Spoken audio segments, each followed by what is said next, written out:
Pues mira, tenemos un tema complicado en Sudán, muy triste, porque nuevamente es la historia de un país extenso, un país con oro, con minerales de diversa índole, extenso territorialmente, con salidas al mar, un mar estratégico como es el Mar Rojo, geopolíticamente importantísimo, Roberto. Por ahí pasa el comercio internacional, como entre 30 y 40 mil millones de dólares en comercio anual, que viene sobre todo procedente de China y de la India, del Indostán, ¿no? Y de los tigres asiáticos que van hacia Europa, hacia el mar Mediterráneo, hacia Europa, hacia la península arábiga y hacia el norte de África. Hasta ahí uno pensaría que además un país gigantesco con un río, pues que tiene uno de los principales caudales en el mundo, si no es que el principal, el río Nilo, tiene todas las condiciones para, pues, ser millonario y para tener población en una condición mejor, ¿verdad?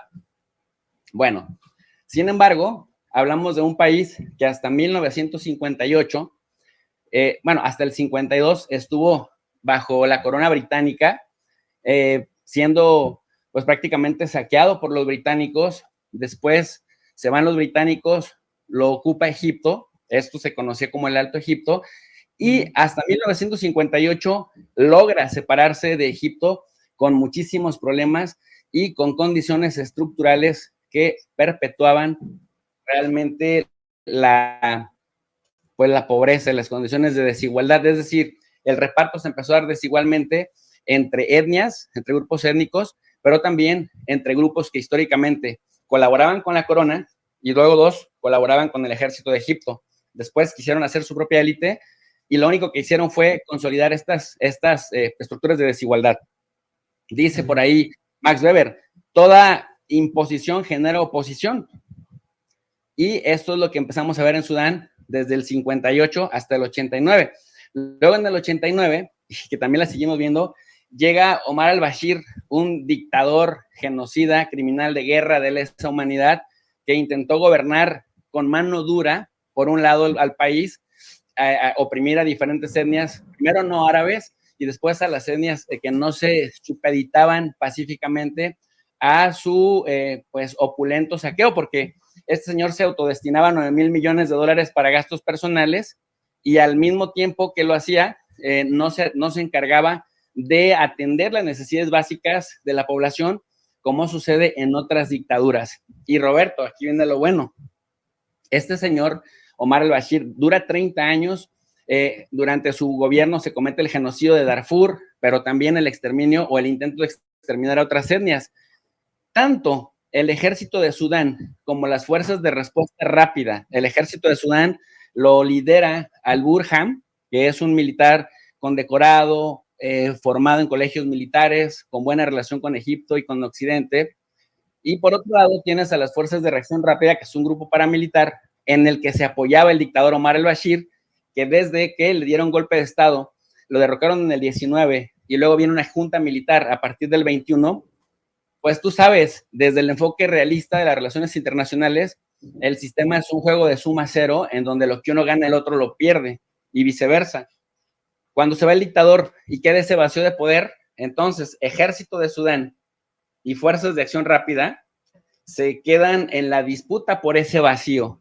Y lo que estamos viendo ahora es una reedición de lo que en el año 2021 se hubiera dado de no ser porque alcanzaron un acuerdo en donde empezaron a gestionar las cosas de manera pues civilizada, cosa que en este momento no está sucediendo y abiertamente tanto el METI, digamos en este caso el líder de las fuerzas de reacción rápida o del líder paramilitar, como al-Burhan, dicen, quiero abiertamente el poder para mí mismo, y yo ya no cabemos en el mismo país y es uno u otro. Uno tiene 200,000 unidades, lo que es el ejército, el otro tiene 100,000. El problema es que ambos son muy experimentados en el campo de guerra y ambos ya están decididamente, o más bien abiertamente decididos a exterminar al otro, Roberto. Ahora veremos cómo se alían al exterior para tener acceso a suministros y acceso a artillería. Jesús, ¿por qué ahora, si bien siempre ha estado en conflicto y siempre ha estado muy tenso Sudán y ha tenido explosiones a lo largo de su historia, ¿Por qué ahora se intensifica todo esto? ¿Por qué 15 o ya 18 días verdaderamente críticos? ¿Por qué ahora y por qué las manos de Estados Unidos ahí? ¿Por qué las manos de los mercenarios de Rusia? ¿Por qué el grupo Wagner? ¿Por qué Rusia ahí? ¿Por qué los mercenarios de Estados Unidos? ¿Por qué la OTAN? ¿Por qué, por favor, Jesús?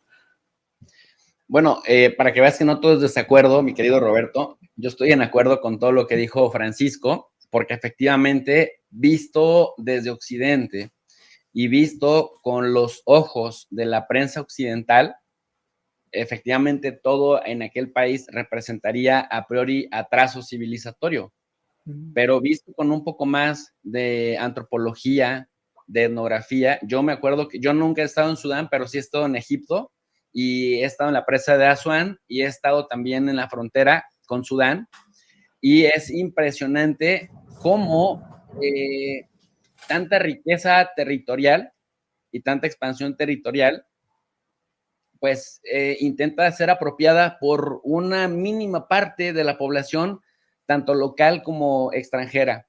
Entonces, para empezar, yo empezaría por ahí, ¿no? Por esta lucha por los recursos, pero también por la posición estratégica del país, de la que tristemente son excluidos la mayor cantidad de la población. Y al punto, mi querido Roberto, que ha sido tan dividido Sudán, que tienes, por ejemplo, la separación de Sudán del Sur, que originalmente era Sudán, ¿no? Y que esa separación costó casi 2 millones de muertes.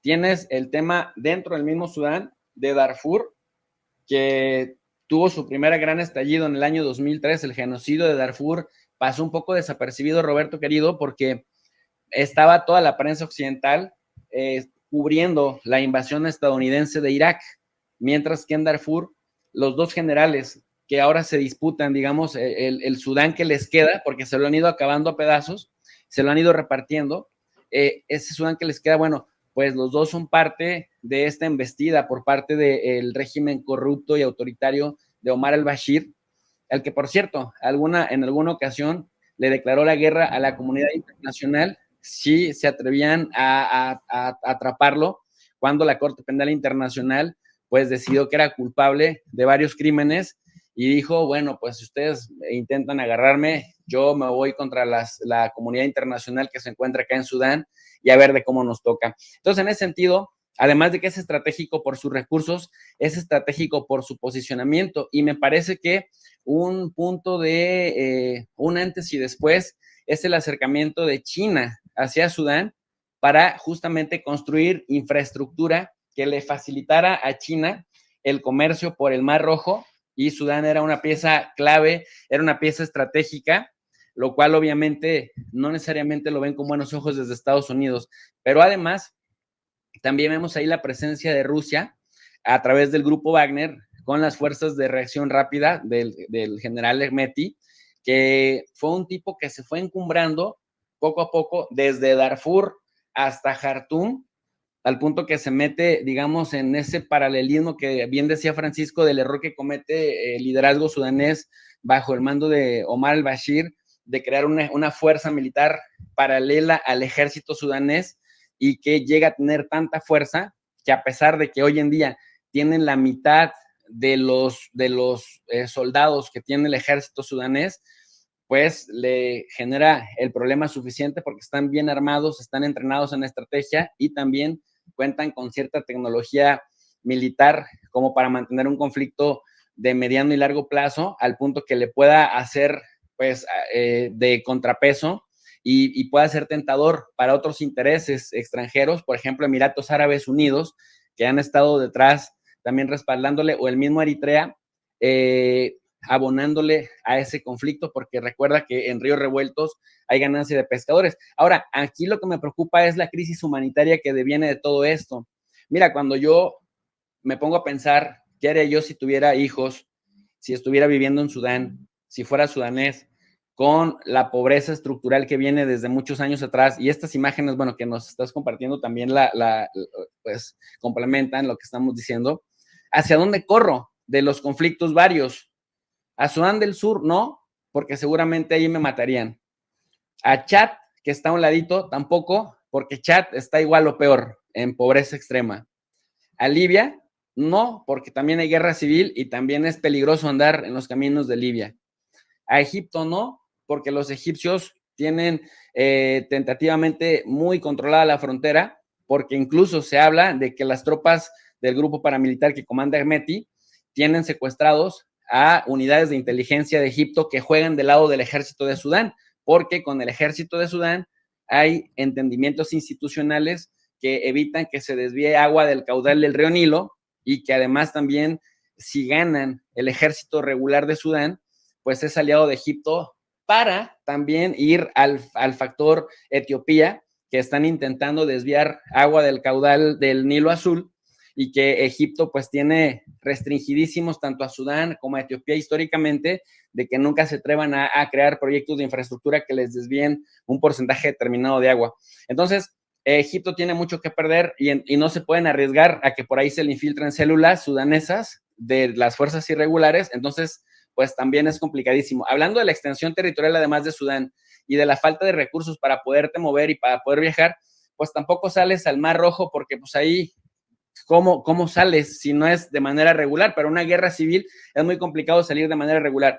Si por otro lado intentas irte a Eritrea, también hay problemas en Eritrea. La región de Tigray está también pues es un polvorín ahora mismo, es una crisis otra crisis humanitaria de las tantas que hay en África por su guerra justamente contra el régimen de Abiy Ahmed, premio Nobel de la Paz, que ha resultado bastante sanguinario, como lo fuera Barack Obama también. Ya sabes, estos premios Nobel a los que premian por lo que dicen y no por lo que terminan haciendo.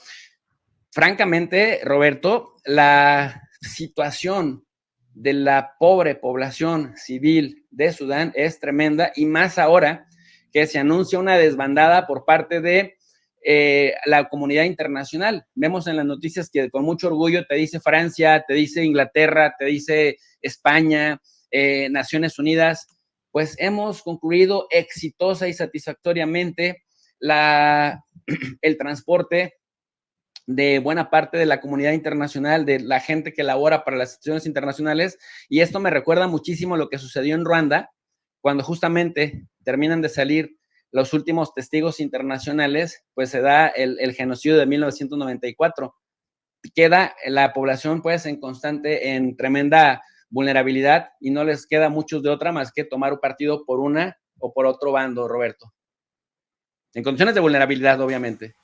Claro, qué tremendo. Ahí tú que estuviste en el Alto Egipto, también se me antoja que esto pudiera ser una guerra por el agua. Pues en esa parte pues es muy caudaloso el río Nilo y pues se acerca a Sudán. Qué maravilloso también. Abu Simbel, recuerdo también allá hacia el sur de Egipto.